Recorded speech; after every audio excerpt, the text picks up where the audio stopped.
পীর পূজা আর গরু পূজা, এই দুই পূজা ছাড়তে হবে।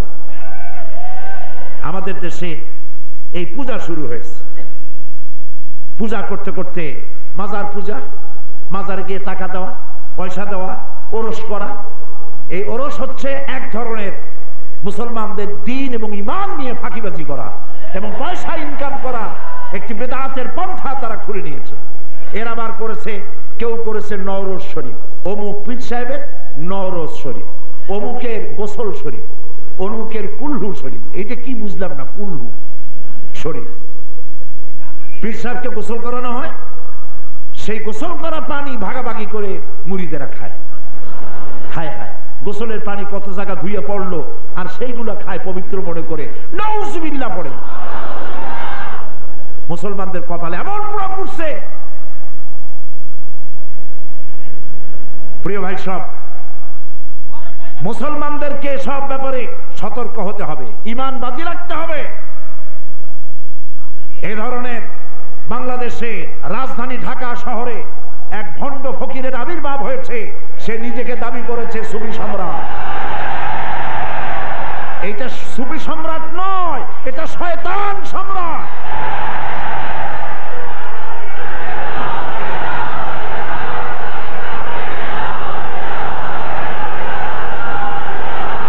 হজের কথা সে লিখেছে, হজের ব্যাপারে বলেছে হজ করা হয় না কেন তার লোকেরা, এবং সে বলে কাবা নাকি তার এখানে আসে, আল্লাহ নাকি এসে তার সাথে মোনাজাত ধরে। নাউজুবিল্লাহ। সব থেকে মারাত্মক কথা বলেছে, মুহাম্মদ সাল্লাল্লাহু আলাইহি ওয়াসাল্লাম নাকি সে স্বপ্নে দেখেছে বিবস্ত্র অবস্থায় আবর্জনার উপরে শুয়ে আছে। নাউজুবিল্লাহ। বসো প্রিয় ভাই সব, এই লোকটি ভণ্ড, আল্লাহ লানত। বাড়ির নাম রাখছে বাবে রহমত। কত বড় শয়তান! যে বাড়িতে সে পেশাব করে, বউরু নিয়ে শোয়, বিবি বাল বাচ্চা পায়খানা করে, সেই বাড়ির নাম বাবে রহমত। এটার নাম বাবে গজব। যে খানকায় বসে, সেই খানকার নাম রাখছে বাবে জান্নাত। নাউজুবিল্লাহ, নাউজুবিল্লাহ।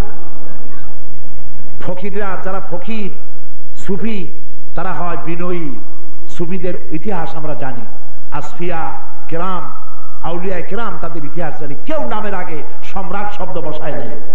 কত বড় শয়তান হইলে পরে নিজের নামে সম্রাট লাগাতে পারে।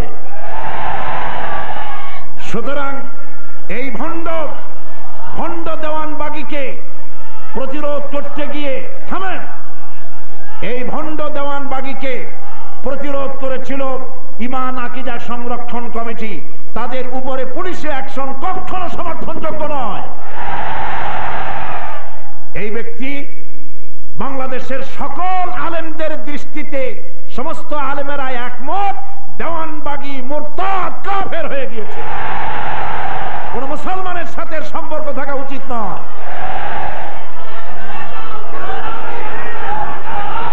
প্রিয় ভাই সব, আমার মূল বক্তব্য হচ্ছে মুসলমানদেরকে ঐক্যবদ্ধ থাকতে হবে। শিরক কখনোই অনুসরণ করা যাবে না। যারা আল্লাহকে বাদ দিয়ে নিজেদেরকে সম্রাট বানায়া আল্লাহর বান্দাদেরকে ধর্মীয় অনুভূতিকে কাজে লাগায় নিজের গোলাম বানাতে চায়, তাদের সাথে থেকে মুসলমানদের সম্পর্ক ছিন্ন করে নিতে হবে। প্রিয় ভাই সব, আল্লাহ পাক সব মাফ করবেন, শিরকের গুনাহ মাফ করবেন না। আপনি কোন দুঃখে যাবেন এই সমস্ত পীর পূজা করতে যাবেন? কেন কেন আপনি দেওয়ানবাগী পূজা করতে যাবেন? কোন দুঃখে? আপনার প্রয়োজন যখনই হয় মসজিদে আসুন, বিশাল বাইতুল মুকাররম মসজিদ, ওযু করে মসজিদে 2 রাকাত নামাজ পড়ে সিজদায় পড়ে যান। আল্লাহ পাক বলেছেন, আলাইসাল্লাহু বিকাফিন আবদাহ, আমি আমার বান্দার জন্য যথেষ্ট নই? আল্লাহ প্রশ্ন করছেন, বানাইলাম আমি, খাওয়াইলাম আমি, চোখ দিছি আমি, মুখ দিছি আমি, যৌবন দিছি আমি, বিয়ে করাই মেয়ে লোক দিছি আমি, বিবাহ করাইছি, বাচ্চা দিয়েছি, জমিন দিয়েছি, ব্যবসা দিয়েছি, সব দিলাম আমি, আমাকে বাদ দিয়ে কেন অন্যের কাছে যাও? হারাম। প্রিয় ভাই সব, সুতরাং একমাত্র মাথা নত হবে কার সামনে? আল্লাহ শিরকের গুনাহ কখনো বরদাস্ত করেন না, কখনো। ইন্নাল্লাহা লা ইয়াগফিরু আন ইউশরাকা বিহি ওয়া ইয়াগফিরু মা দুনা যালিকা লিমান ইয়াশা।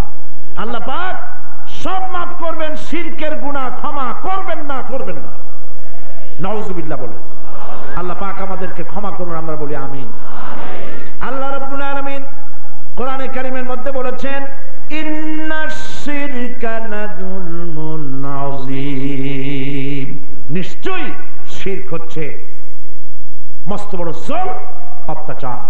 এই শিরকের সাথে সহ অবস্থান মুসলমানেরা করতে পারে না। একদিকে নামাজ পড়বেন, রোজাও রাখবেন, আর পীরের সামনে গিয়ে মাথা নত করবেন, পায়ে চুমা খাইবেন, হারাম। একমুখী হতে হবে। কয়মুখী হবেন?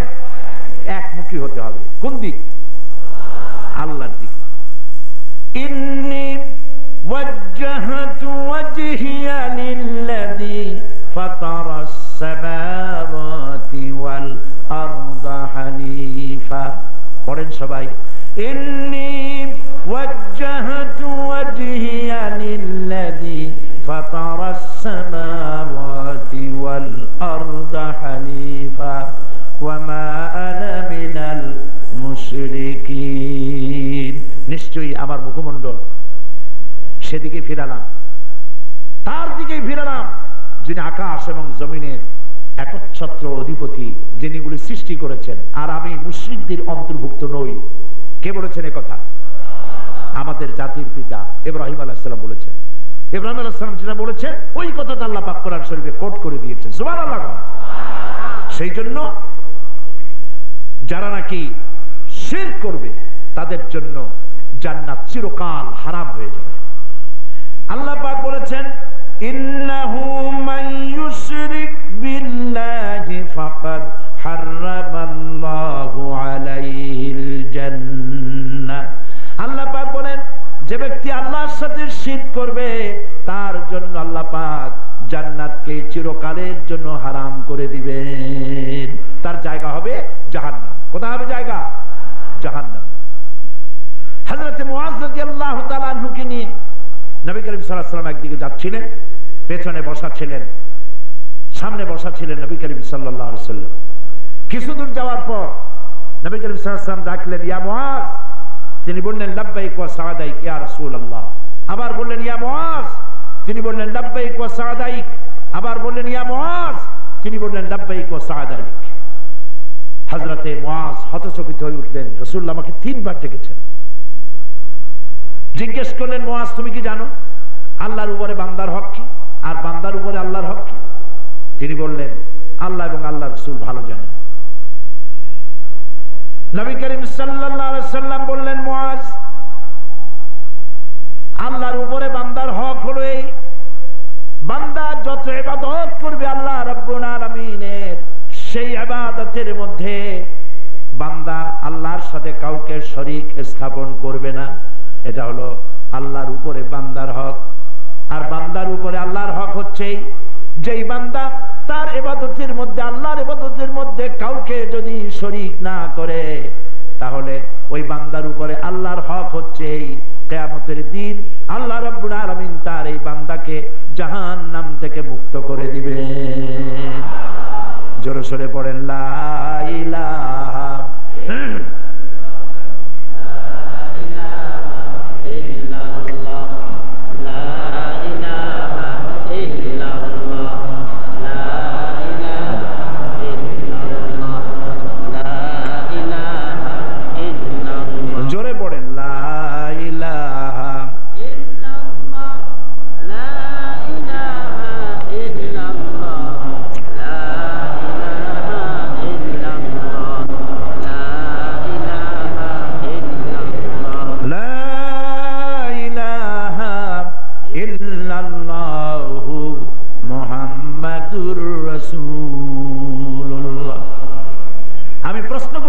সামনে আমরা কি আল্লাহর সাথে দেখা করতে চাই?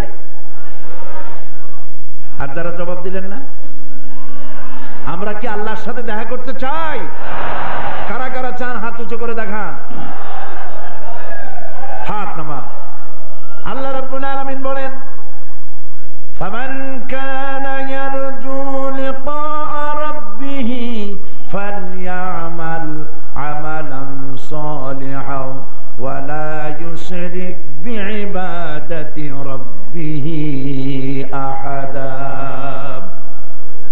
মান কানা ইয়ারজু লিকা রাব্বিহ, যে বা যারা আল্লাহর সঙ্গে দেখা করতে চায়, তার রবের সাথে মোলাকাত করতে চায়, ফালইয়ামাল আমালান সালিহা, দুইটা কাজ করতে হবে। এই শর্ত কে আরোপ করেছে? আল্লাহ। দুইটা শর্ত। ফালইয়ামাল আমালান সালিহা, এক নম্বর আমল হচ্ছে, এক নম্বরের কাজ হলো নেক কাজ করতে হবে। কি কাজ করতে হবে? নেক কাজ, আমলে সালেহ করতে হবে। আর আমলে সালেহ বলা হয় ওই সব কাজকে যেই কাজটা করা হবে আল্লাহকে খুশি করার জন্য। কারে খুশি করার জন্য? মাহফিল করব কারে খুশি করার জন্য? মসজিদ বানাবো কারে খুশি করার জন্য? কোরবানি করব কারে খুশি করার জন্য? দাড়ি রাখবো কারে খুশি করার জন্য? তাহলে প্রথম কাজটা নেক হওয়ার জন্য, ভালো হওয়ার জন্য এক নম্বরের শর্ত হলো কাজটা হতে হবে আল্লাহকে বলেন খুশি রাজি করার জন্য। এবং এই কাজটি ভালো হওয়ার জন্য কাজটি অনুষ্ঠিত হতে হবে সুন্নতে নববী সাল্লাল্লাহু আলাইহি ওয়াসাল্লামের উপরে। নবী করিম সাল্লাল্লাহু আলাইহি ওয়াসাল্লাম যেভাবে করেছেন ওইভাবে করতে হবে। তাহলে কাজটা কি হলো? আমলে সালেহ হলো। বলেন কি হলো? আল্লাহর সঙ্গে যারা দেখা করতে চান, রব্বুল আলামিন তাদের সম্পর্কে বলেছেন দুটি কাজ করতে হবে। এক নম্বরে ভালো কাজ, নেক কাজ করা লাগবে। আর দুই নম্বর হলো ওয়ালা ইউশরিক বিইবাদাতি রাব্বিহি আহাদা, আল্লাহর সাথে কাউকে শরীক স্থাপন করা যাবে না। আল্লাহর ইবাদতের সাথে কাউকে শিরক করা যাবে না, শরীক করা যাবে না। আমরা কি আজকে ওয়াদা করতে পারবো যে আমরা আর শিরক করব না? শিরক বহু রকম। বাসে উঠছিলেন, বাসটা যাইতে যাইতে কোথাও অ্যাক্সিডেন্ট করতে করতে অ্যাক্সিডেন্ট হতে যাচ্ছিল, এমন সময় কোন ক্রমে অ্যাক্সিডেন্ট থেকে বেঁচে গেল। তখন তো মুখ থেকে আল্লাহ শব্দ বেরিয়ে গেল, কিন্তু বাসের থেকে নেমে বন্ধুদের সাথে যখন দেখা হলো তখন মুখ থেকে বেরিয়ে গেল অ্যাক্সিডেন্ট তো করছিলাম, তোমাদের সঙ্গে আর দেখা হওয়ার কোনো কথা ছিল না, কিন্তু ড্রাইভারটা এত ভালো করে কাটলো আমি বেঁচে গেলাম, গাড়িতে আর মানুষগুলি সব বেঁচে গেল। তখন প্রশংসা হইল ড্রাইভারের। করেন এরকম মানুষে? প্লেনে বাম্পিং হচ্ছিল, এমন বাম্পিং বাঁচার আর কোনো পথ ছিল না। ক্যাপ্টেন এত ভালো সুন্দর ভাবে এই বাম্পিং এড়াইয়া কায়দা করে নামায় দিল, বেঁচে গেলাম। নাউজুবিল্লাহ, বলেন নাউজুবিল্লাহ। মানুষ যখন বিপদ থেকে বেঁচে যায় তখন আল্লাহর প্রশংসা করে না। যখন বিপদে পড়ে তখন লম্বা লম্বা দোয়া করা আরম্ভ করে, আল্লাহর কাছে কাঁদাকাটি করে। যখন তুফানে পড়ে আল্লাহ বাঁচাও, আল্লাহ বাঁচাও, রক্ষা করো। আর যখন কেনারে আসে কয় মাঝি খুব ভালো ছিল, ভালো করে চালাইছিল। প্রিয় ভাই সব, এটার নামই হলো শিরক। এটার নাম কি? শিরক। কোনো অবস্থাতে শিরক করা যাবে না। কোনো মাজারে চাদর দেওয়া যাবে না, আগরবাতি দেওয়া যাবে না, মোমবাতি দেওয়া যাবে না, একটা পয়সাও দেওয়া যাবে না। রাজি আছেন? কারা কারা রাজি? হাত উঁচু করে দেখান। আলহামদুলিল্লাহ। হাত নামান, হাত নামান। পয়সা দিবেন, দান সদকা করবেন কোথায়? এতিমকে দিবেন। এতিম, গরিব, বিধবা, ফকির, অন্ধ, লুলা, মাদ্রাসা, মসজিদ, এতিমখানা, গাছ লাগাবেন, তারপরে টিউবওয়েল করবেন, পুকুর খনন করবেন, এই সমস্ত কাজ করবেন, সদকায়ে জারিয়ার সওয়াব হবে, কিয়ামত পর্যন্ত সওয়াব পাবেন। সুবহানাল্লাহ। প্রিয় ভাই সব, সুতরাং আল্লাহ রাব্বুল আলামিন বলছেন উদখুলু ফিস সিলমে কাফা, ইসলামের মধ্যে পরিপূর্ণরূপে দাখিল হতে হবে। একদিকে কালেমা পড়বে, মুসলমানের দাবি করবে, আর একদিকে মাজারে যাই বলবে ইয়া খাজা বাবা মেরা মতলব কো পুরা কর দে। এই কাম হবে না। কেউ ফেরে না খালি হাতে, খাজারে তোর। দেখছেন কিভাবে মুখস্থ সকলে? বিশ্বাস করা যায় নাই। আবার বলে কি আল্লাহর ধন খাজারে দিয়া আল্লাহ গেছে খালি হইয়া। নাউজুবিল্লাহ। তাহলে তো আল্লাহর অবস্থা খুবই বেকায়দা। এখন কোনো কিছু দরকার হইলে খাজার কাছে দরখাস্ত করা ছাড়া পথ নাই। চিল্লায় বলেন নাউজুবিল্লাহ। খাজা মঈনুদ্দিন সৃষ্টি, বড় পীর আব্দুল কাদের জিলানীর মতো হাজার হাজার আল্লাহ পাক তার গোলামদেরকে তৈরি করেছেন, লাখও করেছেন। সুতরাং সর্বশ্রেষ্ঠ ক্ষমতার একমাত্র মালিক উদখুলু ফিস সিলমি কাফা, পরিপূর্ণরূপে ইসলামে মুসলমান হবেন তো খাঁটি হইতে হবে। ভেজাল সিমেন্ট দিয়া দালান বানাবেন, ভূমিকম্প হওয়ার আগেই চিতই পড়বে। কথা বুঝে আসছে? ইমান সলিড করুন, পাকা করুন। কলিজার ভেতর থেকে পীরের প্রতি ভয়, মাজারের প্রতি ভয়, সমস্ত ভয়কে উৎখাত করে দিন। ভয় হবে কার? চিল্লায় বলো। একমাত্র ভয় হবে আল্লাহ রাব্বুল আলামিন। আপনার মনের মধ্যে আকীদা বিশ্বাস হবে কোন মরা পীর, কোন জিন্দা পীর ফু দিয়ে আমার ভাগ্য ভালো বানাতে পারবে না, পারবে না। কোন মরা পীর, কোন জিন্দা পীর ফু দিয়ে আমার ভাগ্যকে নষ্ট করতে পারবে না, পারবে না, পারবে না। এর নাম হলো ঈমান। জোরে বলেন, এর নাম কি? এই ঈমান যদি সলিড বানান, জাহান্নাম আল্লাহ হারাম করে দেবেন। আর কিচ্ছু না পারেন জীবনে, অন্তত ঈমানটারে হেফাজত করেন, আকীদা মজবুত করেন, কিয়ামতের দিন আল্লাহ জান্নাত দিয়ে দিবেন। সুবহানাল্লাহ। ইসলামী রাষ্ট্র করতে পারলাম কি পারলাম না, কিয়ামতে আল্লাহ এটা জিজ্ঞেস করবেন না। ইসলামের রাষ্ট্র বানাও নাই কেন, এই কথা জিজ্ঞেস করে ফেরেশতা দিয়ে আল্লাহ পিটাবেন না, এটা করবেন না। তোমার ইলম অনুযায়ী দিন প্রতিষ্ঠার জন্য কাজ করছো কিনা, এইটা প্রশ্ন হবে। দুনিয়ার কত নবী তো ইসলামকে রাষ্ট্র হিসাবে, রাষ্ট্রীয়ভাবে ইসলাম প্রতিষ্ঠা করতে পারেন নাই, বহুত নবী, ঠিক কিনা? তাই বলে নবীরা কি ব্যর্থ? বলে নাউজুবিল্লাহ। কোন নবী ব্যর্থ নন। আল্লাহ কারে দিয়ে কি করবেন আল্লাহ ভালো জানেন।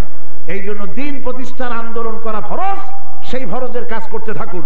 কিন্তু আমার এটা করেই যাওয়া লাগবে, এটার কোনো গ্যারান্টি নাই। এবং কিয়ামতে এ ব্যাপারে প্রশ্ন হবে না যে তুমি প্রতিষ্ঠা করে আসো নাই কেন, বরং প্রশ্ন হবে শিরক আর বিদআত করেছিলে কেন। জীবনের যে কোনো মূল্যে শিরক আর বিদআতের সাথে কোনো আপোষ আমরা করব না। নবী করিম সাল্লাল্লাহু আলাইহি ওয়াসাল্লামের যুগে যা ছিল না, সাহাবায়ে কেরামের যুগে যা ছিল না, কুরুনে সালাসায় যা ছিল না, আমরা তা করব না, করব না। এটার নাম ঈমান। বলেন এটার নাম কি? নতুন নতুন যা আবিষ্কার হয়েছে এগুলি আমরা মানি না। কোরআন হাদিসে যা আছে এইটাই মানবো। আলহামদুলিল্লাহ কর। নবী করিম সাল্লাল্লাহু আলাইহি ওয়াসাল্লাম বলেছেন, তারাকতু ফীকুম আমরাইন, দুটি জিনিস তোমাদের জন্য রেখে গেলাম। একটার নাম কোরআন, আর একটার নাম হাদিস। একটার নাম কি? আর একটার নাম হাদিস। এই দুইটা জিনিসকে মাড়ির দাঁত দিয়ে চাবাই ধরো। কে বলেছেন? না না, আল্লাহ। আমি তো কথা আপনারা লক্ষ্য না করলে তো বুঝবেন না। আমি বললাম রাসূল বলছেন, আপনারা কোন যে আল্লাহ বলছেন। তা আপনারা আমার মধ্যে যদি এখানেই মতভেদ হয়, তাহলে বাইরে যেয়ে করবেন কি? নবী করিম সাল্লাল্লাহু আলাইহি ওয়াসাল্লাম বললেন, তোমাদের জন্য দুটি জিনিস রেখে গেলাম, একটার নাম কোরআন আর একটার নাম হাদিস। এই দুটি কামড়ায় ধরো। কে বলেছেন? হ্যাঁ, এইবার মার্ক পাবেন, নাম্বার দেব এবার। নবী করিম সাল্লাল্লাহু আলাইহি ওয়াসাল্লাম বলেছেন। আচ্ছা, সামনের দাঁত দিয়ে কামড়াইতে কইলেন না কেন? এই প্রশ্ন তো করতে পারলেন না। মাড়ির দাঁত দিয়ে কামড়াইতে কইলেন কেন? এই জন্য শক্ত কোন জায়গার দাঁত? মাড়ি। মাড়ির দাঁত হলো শক্ত। সামনের দাঁত দিয়ে কামড়াই ধরেন, একজনে টান দেবে, আপনার সামনের 5-6 খান দাঁত জায়গায় শহীদ হয়ে যাবে। আর মাড়ির দাঁত দিয়ে কামড়াই ধরবেন, সহজে দাঁত ভাঙবে না, ঠিক কিনা? আল্লাহ পাকের রাসূল এই জন্য বলেছেন মাড়ির দাঁত দিয়ে কামড়াই ধরো। তার মানে কি কোন সুর কামড়াবেন বাড়ি দিয়ে? না, আঁকড়ে ধরবেন ঈমান দিয়ে। কোরআন আর হাদিসে যা বলা আছে এর বাইরে যাব না। পারবেন এই ঈমান মজবুত করতে? জোরে বলেন পারবেন? আল্লাহ যেন বানায়, জোরে বলেন আমিন। ঈমানদার অনেক দরকার নেই। আল্লাহ তো এমনি বলেছেন আকসারুহুম লা ইউমিনুন, অধিকাংশরাই ঈমান আনবে না। বদরের বিজয়ের জন্য 313 জন যথেষ্ট ছিল। বর্তমান পৃথিবীতেও ওই রকম 313 জন হলে বুশ আর শারনের গোষ্ঠী মুসলমানদের জুতা চাটবে ইনশাআল্লাহ, মুসলমানদের পায়ের উপরে চুমা খাবে ইনশাআল্লাহ। কিন্তু সেই মুসলমান নাই, সেই মুসলমান নাই। মসজিদ তো ভরা আছে মুসল্লি দিয়ে, কিন্তু মসজিদ কাঁদতেছে। বিশ্বকবি আল্লামা ইকবাল বলেন, মসজিদ मस्जिद में मरसिया खा है कि नमाजी न रहे, मस्जिद में मरसिया खा है कि नमाजी न रही, यानी वो साहिबे औसाफ एजाजी न रही। মসজিদ আর চিল্লাচ্ছে, আমার সেই মুসল্লিরা কই? যে মুসল্লিরা নামাজ পড়তো, সাহাবীরা নামাজ পড়তেন মসজিদ নববীতে, পাখি এসে মাথার উপর বসতো। পাখি বুঝতে পারতো না এটা মানুষ না কাঠের গুড়ি। সুবহানাল্লাহ কইতে ইচ্ছে করে না? সেই মুসল্লি কই? নামাজি আছে। মসজিদগুলি সব বিল্ডিং হয়ে গেছে, বিশাল বিশাল মসজিদ। আমরা টিনের ঘর, সোনের ঘরে নামাজ পড়তে চাই না, সব মসজিদ বানাতে চায়, বিল্ডিং। মাসাজিদুহুম আমিরাতুন ওয়া হিয়া খারাবুম মিনাল হুদা। রাসূলুল্লাহ বলেছেন মসজিদগুলি শেষ জামানায় সব দালান কোঠা হয়ে যাবে, কিন্তু হেদায়েত থেকে তা খালি হয়ে যাবে। কবি বলছেন मस्जिद तो बना ली है सब भर में ईमान की हरारत वालों ने, मन पुराना पापी रहा बरसों में नमाजी बनना सका।